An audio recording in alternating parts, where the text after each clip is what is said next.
තාම ආණ්ඩුව ඇවිල්ලා අවුරුදු එකහමාරක් වගේ කාලයක් ගෙවිගෙන යද්දී ටිකට් ගොඩ දාන්න හැකියාවක් ලැබිලා නැහැ. තාම ටිකට් වලපල්ලේ අපි දැක්කා එක දිගට ක්‍රීඩා තරඟ පරදිනවා සහ ඒ වගේම අපි දැක්කා ක්‍රීඩාගාරයේ විශේෂ වෙනස්කම්. ඉස්තර අපිට හොඳට මතකයි අපේ දේශපාලකයෝ අපේ චෝදනාත් නැගුවා කාලයක් මොනවද කියනවනම් මහින්ද රාජපක්ෂ ඇවිල්ලා අත වැනුවාම ටිකට් තීන්දුව වෙනස් වුණා කියලා. අපිට මතකයි ඒවා. ජයන්ත ජර්දාස සහ ශම්මි සීන් එකේ හිටියා කියලා. ඒකත් ඕකේ. හැබැයි රනිල් වික්‍රමසිංහ හිටියත් මෛත්‍රීපාල හිටියත් මහින්ද රාජපක්ෂ හිටියත් ICC එකේ තනතුරු දරාගෙන ඔවුන් මේක වවංකයාව කියන එක ජනතාව දන්නවා පිළිගන්නවා ඒක සත්‍යයක්. ඊට පස්සේ මේ ආණ්ඩුව කිව්වා ජයන්තටයි ශම්මිටයි මේක කරන්න දෙන්නේ නැහැ. මේක ශ්‍රී ලංකා ක්‍රිකට් මිසක් ජයන්තගේ ශම්මිගේ ක්‍රිකට් නෙවෙයි.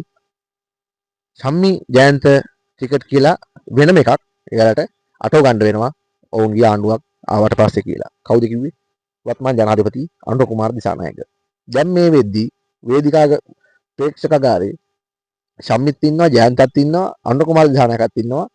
තරඟ දිනන්න පුළුවන් තරඟ පරදිනවා. පරදින්නත් පුළුවන් තරඟත් පරදිනවා. යම් යම් තරඟවල මාර විශාල ජනතා විරෝධයක් තියෙනවා. මේ දිනන්න පුළුවන් මැච් එකක් විනාශ වුණා. අවසන් මොහොතේ වෙන ප්‍රශ්න සිද්ධ වුණා කියලා අපි දැක්කා මේ මාධ්‍ය නාලිකාවලට ප්‍රේක්ෂකාගාරයේ ප්‍රේක්ෂකයෝ මැච් එක බලලා යන ගමන් තමන්ගේ කනගාටුව පළ කරන ගමන් කියපු කතා. ඒ වගේම ඒ ටිකට් තරඟවලදී ආයි බැලුවාමත් පේනවා සාමාන්‍යයෙන් හිතා ගන්න බැරි අවසානයක් ඒ ටිකට් තරඟවලට උදා වුණා කියන එක. තාමත් ශම්මි සහ ජයන්ත ඉවත් කරගන්න බැරුව තියෙනවා. මේ වත්මන් ආණ්ඩුවත් ඔවුන් එක්ක ඩීල්ද කියලා අපිට හිතා ගන්න බැරුව ඉන්නේ. කොහොම වුණත් රොෂාන් රණසිංහ මහත්තයා පුළුවන් උපරිම try එකක් දුන්නා ඔවුන් එලවන්න. මොකද මේවා වවාගෙන කන්නේ ඔවුන් කියන එක ඔහු ප්‍රසිද්ධියම කිව්වා. ක්‍රීඩකයොත් පරණ ක්‍රීඩකයොත් ඒක කිව්වා සහ රොෂාන් රණසිංහත් ඒක කෙලින්ම කිව්වා. ඔහු ඒවා අයින් කරන්න ගිහිල්ලා අවසානයේ රොෂාන් රණසිංහට අයින් වෙලා යන්න සිද්ධ වුණා. ඒ තරම් ප්‍රබලයි, ඒ තරම් පූරයි ප්‍රබලයි මේ ජාවාරම. මේ සූදුව. මේක සූදුවක්. ක්‍රිකට් කියන්නේ සූදුවක් කියලා ඔහුට ගෙදර යන්න සිද්ධ වුණා. ඒක නිසා මේ අනිත් අයත් ඒකට අවනත වෙලා ඉන්නවා මිසක් ඊට වැඩිය දෙයක් කරනවා අපිට පේන්නේ දකින්න නැහැ.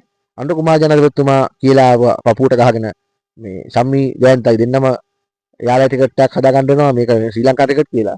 නමුත් ශ්‍රී ලංකා ටිකට් කියන්නේ ඒගොල්ලොන්ගේම ටිකට් වගේ තමයි. කියන්නේ ශම්මි ජයන්ත ටිකට් තමයි ශ්‍රී ලංකා ටිකට් කියන්නේ වගේ තමයි දැන් යත් තියෙන්නේ.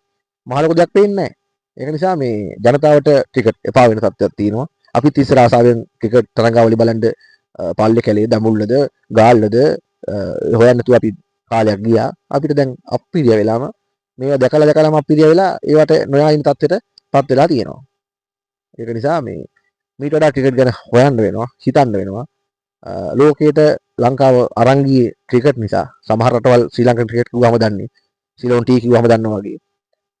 ඒක නිසා මේක මීට වැඩිය හිතන්න ඕනි කාරණයක් සහ පරිච්ඡේදයක්. කියලා වගේ ජනාධිපතිවරයා ඒ තීන්දුව ගන්නවා නම් හොඳයි කියන එක අපි කියනවා. දැන්වත් අපිට දැනුත් පේන්නේ ඒ පරණ අතීතයේ කරපු දේවල්මයි. 71ක ශාපයක් කියාගෙන ආවට ඒ ශාපය මේකයි කියලා තේරෙන්නේ මේක ආවට පස්සේ. ඒක නිසා කරුණාකරලා ජනතාව තවදුරටත් රවට්ටන්න නැතුව මේ ක්‍රිකට් සම්බන්ධයෙන්වත් හරියමං ඍජු තීරණ ගන්න කොන්දක් ලැබේවා කියලා අපි මේ ආණ්ඩුවට ප්‍රාර්ථනා කරනවා. ජයන්තටයි සම්මිටයි යට නොවී ඉන්න පුළුවන් කොන්දක් කියාගෙන කකුල් දෙකෙන් හිට ගන්න පුළුවන් තත්වයක් මේ රජයට ජනාධිපතිවරයාට පත් වේවා කියලා අපි ප්‍රාර්ථනා කරනවා. මොකද මේ වෙනකොට නම් ප්‍රේක්ෂකාගාරයට වෙලා ඔවුන් වෙනම ආතලයක ක්‍රිකට් තරඟාවලි බලනවා ඇරෙන්න වෙන දෙයක් නම් පේන්නේ නැහැ.